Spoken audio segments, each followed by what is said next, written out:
नमस्कार, आप देख रहे हैं जासूस वाह। इस वक्त हम मौजूद हैं गाजीपुर बॉर्डर पे। इस बॉर्डर को पूरी तरीके से यहाँ पे देख सकते हैं, पूरी तरीके से बैरिकेड लगाकर यहाँ पे पूरी तरीके से घेर दिया गया है ताकि किसान जो है बॉर्डर पे वहाँ पे वो फंसे हुए हैं, आने की उन्हें परमिशन नहीं दी जा रही है। तो इधर से दिल्ली से जो भी लोग आ रहे हैं उन्हें काफी परेशानियां हो रही है। दिल्ली को पूरी तरीके से सील कर दिया गया। दिल्ली में अभी फिलहाल 144 धारा लगा दिया गया है, किसी को भी इकट्ठा होने का वहाँ परमिशन नहीं दिया गया है। तो सर, ये जो किसान मांग कर रहे हैं जिसकी वजह से ये बैरिकेड लगा दिया गया है पूरी तरीके से, देखिए उधर फ्लाईओवर पे जाम लगा हुआ है। तो ये क्या किसान जो मांग कर रहे हैं, इनके मांगे जायज है? ऐसा है ना, हमारा देश का जो संविधान है ना, संविधान में सबको अपनी बातें रखने का पूरा अधिकार है। अभी हमारे देश के जो मंत्री, जो नेता लोग हैं, उन लोगों को प्रोटेस्ट करना हो तो वो लोग संसद का घेराव कर सकते हैं, वो लोग जनता मंत्र में बैठ सकते हैं, तो किसान क्यों नहीं बैठ सकते? यही मोदी जी ही तो पिछली बार बोले थे ना कि मेरी तपस्या में कुछ कमी रह गई थी। जब ये के बाद ये मांग बताइए, फिर से किसान को उनके साथ धोखा दिया गया। बात ऐसी होनी चाहिए, जो भी धरना प्रदर्शन होना चाहिए शांतिपूर्ण तरीके से होना चाहिए। तो शांतिपूर्ण होने ही तो नहीं देते हैं ना सरकार। तो ये शांतिपूर्ण तरीका नहीं है ना, ये सरकार का रवैया गलत है ना ये। अच्छा, उनको नहीं, तो उनको जब घुसने से रोका जा रहा है, अभी उनको घुसने तो देना चाहिए ना। पहले आपने पहले से अंदाजा लगा लिया कि वो आकर आतंकवादी है, वो तोड़फोड़ करेंगे। हाउ यू कैन डिसाइड कि पहले से प्रायर डिसीजन आपने ले लिया, उनको घुसने नहीं दे रहे हैं। आम लोगों को कितनी दिक्कत हो रही है। मुझे ये बस यहाँ से आधी किलोमीटर अंदर जाना है, जिसके लिए मुझे मायारपुर घूम के 10 किलोमीटर 15 किलोमीटर दूर घूम के जाना पड़ेगा। अच्छा। ये मेरी नौकरी है, ये मेरा काम है, कहाँ लेके घूमो इसको। ये चीज लोग, सरकार देखती नहीं। हम लोग कोई राजनीतिबाज नहीं है, हमें राजनीति में इतना इंटरेस्ट नहीं है, लेकिन जो ये तरीका हो रहा है ये गलत हो रहा है। तरीका गलत हो रहा है मतलब बेसिकली सरकार को परमिशन दे देना चाहिए कि आप दिल्ली में एंटर कीजिए या फिर कहीं पे भी जाकर। नहीं, यदि वो शांतिपूर्ण तरीके से बातचीत करना चाहते हो तो मौका दे। हमारा देश का संविधान ऐसा है, सबको सबकी बात रखने का अधिकार है। अभी आप ये बताइए। जी, क्या बोल रहे हैं सर? कहीं का मतलब क्या रोड पे करेंगे? जाके ये मैदान पड़ा इसमें बैठा रहो ना, कि रोड पे करेंगे? किसी की कोई बीमार है, कोई आ रहा, कोई जा रहा, रोड तो सबका है ना, आपका नहीं है क्या? जी, तो रोड पे परमिशन है क्या उनको बैठने की? अच्छा। बैठना है तो जाके उधर इतना मैदान पड़ा है, मैदान में बिठाओ। वो तो कह रहे हैं सरकार हमें जानबूझकर परेशान करने के लिए। सरकार क्यों परेशान कर रही है? क्योंकि इलेक्शन आ रहा है तो सरकार को उनका कहना है कि सरकार डरी हुई है। सरकार तो सबसे डरती है, सरकार तो आपसे भी डरती है। लेकिन एक चीज ये बताओ ना, उनका मतलब क्या है? किस बात में वो धरना प्रदर्शन कर रहे हैं? का 20-20 बार मुआवजा मिलेगा उनको? हम भी तो किसान के बेटे हैं। वो कह रहे हैं कि जो मोदी सरकार है, इन्होंने वादा किया था, फिर वादा से मुकर गए। क्या वादा किया था? एमएसपी का रेट जो है, एमएसपी पे काम किया जाएगा। हम पे तो नहीं फर्क पड़ रहा, हम भी तो किसान के बेटे हैं। हमारे पास भी तो बहुत खेती है और फिर भी हम नौकरी कर रहे, हमारे बाप खेत चला रहे हैं। हम तो नहीं रोते किसी चीज के लिए, रोता वही है जो हराम के खाता है। अच्छा, तो ये जो 10,000 किसान है वो हराम के खा रहे हैं? बिल्कुल, ये किसान नहीं है ये। अच्छा, किसान को देखना है ना, चलो मेरे साथ, मैं खेतों में दिखाऊंगा आपको कैसे मेहनत करते हैं। बैल की तरह आदमी बैल बन जाता है।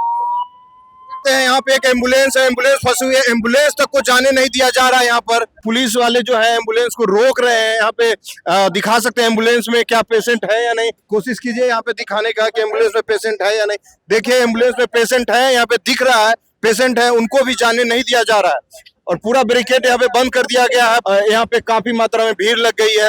यहाँ पे कुछ लोग मौजूद है, क्या बोलना चाह रहे हैं? बोलिए। बंद हो गए तो ऑर्डर कहाँ से क्रॉस करेंगे, यही तो पूछ रहे हैं। ये तो रास्ता बंद।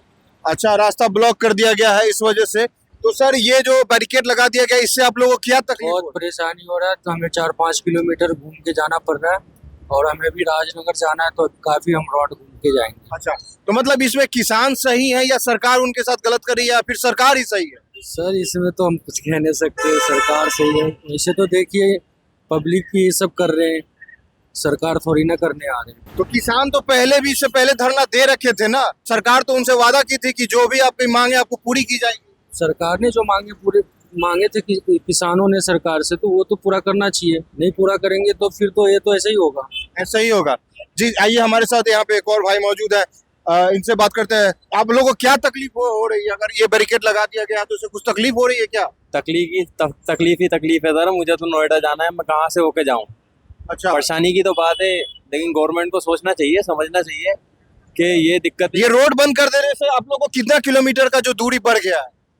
8-10 किलोमीटर का दूरी तो बढ़ी गया है। 10 किलोमीटर का बढ़ गया। बिल्कुल पूरा घूम के जाना पड़ेगा। बोल रहे हैं रास्ता ही बंद हो गया ना, बढ़ गया जहाँ का वापिस ही जाना पड़ेगा हमको, कोई है ही नहीं है, निकलने का उधर भी रोक रखा है, तो कहाँ है, परेशान। तो आप देख सकते हैं पूरी तरीके से यहाँ पे जाम लग गया है, क्योंकि ये बॉर्डर को सील कर दिया गया, बंद कर दिया गया, किसी को भी जाने का परमिशन नहीं है। जैसे कि किसान जो मांग कर रहे हैं, तो उनकी मांगे क्या मतलब जायज है या फिर सरकार उनके साथ? जायज है, किसान रील की हड्डी है देश की, कि बिल्कुल जायज है उनकी बात, और सरकार को, गवर्नमेंट को मानना चाहिए। ये सब बातें जो ना, ये इन सब चीजों से दंगे बढ़ते हैं। सरकार कहती है हमने इनकी बातें मानी थी, लेकिन ये फिर भी धरना जानबूझकर इलेक्शन की वजह से हमारे नीचा दिखाने के लिए लोग धरना दे रहे हैं। इलेक्शन की तो कोई वजह नहीं है, इलेक्शन तो ऐसा नहीं है कि इलेक्शन की वजह ये हो, लेकिन सरकार को माननी चाहिए इन लोगों की बातें।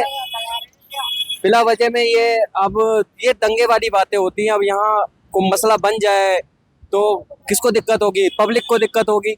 उनका क्या नाम है कि हम भी तो इस देश के किसान ही है ना, रीढ़ की हड्डी है, तो हमें फिर दिल्ली आने में आप देख लीजिए पूरे का पूरा इतना बड़ा बड़ा कील गाड़ दिया गया है ताकि किसान आ ना सके। हम लोग यहाँ दिल्ली एनसीआर में रहते हैं, तो यहाँ तो हमें कोई दिक्कत नहीं है। किसान बहुत मेहनत से किसानी करता है, उसकी प्रॉब्लम को सलूशन निकालना ये गवर्नमेंट का अधिकार है। बिल्कुल ये सरकार उन्हें और मतलब परेशान ही कर रही है, सॉल्व कर नहीं रही है, परेशान। बिल्कुल परेशान कर रही है, और सलूशन निकालना चाहिए। सलूशन निकाल देंगे तो यहाँ कोई दिक्कत बनेगी नहीं। ये लोगों को दिक्कत हो रही है, सबको दिक्कत हो रही है, किसकी वजह से? गवर्नमेंट की वजह से हो रही है। सर तकलीफ तो हो रही है, तकलीफ हो रही है। कितने किलोमीटर का फासला बढ़ गया है? करीबन 20-25 किलोमीटर का। 25 किलोमीटर का। किसान सरकार से मांग कर रहे हैं, तो मतलब किसान मतलब उनकी मांगे जायज है, क्योंकि किसान के वजह से ही तो ये बैरिकेड लगाया गया है ना। एक तरीके से देखो तो सही भी हो रहा है किसानों के लिए। किसान के साथ सही हो रहा है। उनको जो दिल्ली आने से रोका जा रहा है उसको आप सही मानते हैं? नहीं, वैसे दिल्ली जाने के लिए सही जा रहा है। क्या बोल रहे हैं सर? नहीं, रोका जा रहा तो सही है उसमें, देखो चुनाव एक तो आगे, अभी तक तो इससे पहले तो कुछ हुआ नहीं। तो किसान जो मांग कर रहे हैं उनका मांग मतलब जायज नहीं? किसान नहीं, ये किसान का है जो किसान खुद किसान है, हमारे पापा हमारे खुद खेती करने में, लेकिन उनको कहा इतना टाइम यहाँ आंदोलन करेंगे आगे। तो ये जो 10,000 पहले हुआ था यहाँ पे, वो भी ऐसे ही रखा है, बंद हो गया फिर। तो उनका क्या नाम है, सरकार ने हमारी मांगे मानने की ये देखो चुनाव आने वाले हैं लोकसभा के, सीधी सी बात ये है, इससे पहले बाकी कोई परेशानी, बाकी उनको रोकना पड़ेगा, नहीं उपद्रव करेंगे। अच्छा, हाँ, सीधी सी बात है। तो ये जो किसान है ये सिर्फ इलेक्शन की वजह से कर रहे हैं? सिर्फ इलेक्शन की वजह से, बाकी सब किसान है, सारे पश्चिम वाले ही कर रहे हैं, बाकी पूर्वांचल में जितने किसान है कोई आंदोलन में नहीं है। कोई बता दो अगर कोई दिखे। देखो उनकी मांग तो जायज है नहीं, पहली बात तो जायज अगर होती तो सरकार ने पिछली बार सोल्यूशन निकाला था इनका, लेकिन सोल्यूशन निकालने के बाद ये बोल रहे नहीं हमको यही चाहिए। अब किसी चीज पे अड़े रहोगे तो ऐसा तो है नहीं, सरकार तो सारा कुछ देख के सोल्यूशन निकालेगी। और जो किसानों की मांग है, जो हमारे साथी मारे गए थे पिछली बार, उनके वो तो देखो ऐसी ये सब अफवाहें सब फैलती रहती, मारे गए थे। बीजेपी का मंत्री का बेटा जो गाड़ी चढ़ा दिया, तो उसको तो सजा तो हो गई थी, उसमें क्या है? नहीं, उनकी मांग है जो जो चढ़ा दी वो तो देखो एजेंडा है, पीछे तो कोई खड़ा है, कांग्रेस बोल रही ने ये कर दी। भाई देखो राजनीतिक रोटी तो सब सेकते हैं इसमें आगे, वो देखो राजनीतिक तो है ही, ये सीधी बात। चुनाव आने वाले लोकसभा के, तो इसलिए राजनीतिक रोटी बाकी रही। किसान जो असली किसान है, किसान के पास इतना टाइम नहीं है अपना आंदोलन करे, ट्रैक्टर लेके घूमा, अपना ट्रैक्टर खेत में चलाएगा। किसान अगर बोल रहे हैं कि हमें आंदोलन करना है, तो उन्हें आराम से आने देने में क्या सरकार को मतलब क्या दिक्कत क्या? 26 जनवरी में देखा तो था पिछली बार, आराम से आने का नतीजा। अच्छा, वो जो झंडा वगैरह फहरा दिए थे देखा तो था उसमें। अब तुम बोल दो उसमें किसान नहीं थे, किसान तो सारे ही थे। तो ऐसा भी तो हो सकता है ना कि किसानों का आंदोलन को बदनाम करने की साजिश? नहीं, उसमें सब तो है तो किसान के साथ ही। अब ऐसे तो ये भी बोल देंगे सरकार को इसमें बदनाम करने की साजिश हो रही है, ये सब सरकार को बदनाम करने की साजिश। बोलने को तो कोई कुछ भी बोल सकता है। अब बैरिकेड नहीं करेंगे, अगर आ जाएंगे अंदर, उपद्रव हो गए तो कल को प्रशासन के ऊपर सवाल उठाएंगे, भाई प्रशासन ने क्यों नहीं टाइट किया, भाई रोकते बैरिकेड करते। प्रशासन तो अपना काम करेगी क्योंकि जनता को तकलीफ ना हो। अब जनता को अगर तकलीफ हो रही तो भैया सोल्यूशन जनता निकालेगी, आगे रास्ता खुला है, आगे जाएगी। कहीं ना कहीं तो रास्ता खुला ही, सारा रास्ता तो बंद नहीं है। तो ये जो 2024 का इलेक्शन आ रहा है, क्या इसमें इम्पैक्ट करेगा ये किसान आंदोलन? इनफैक्ट हमने विधानसभा के चुनाव में भी देख लिया था, उसमें भी बीजेपी जीती, कोई फर्क नहीं पड़ रहा उस चीज से।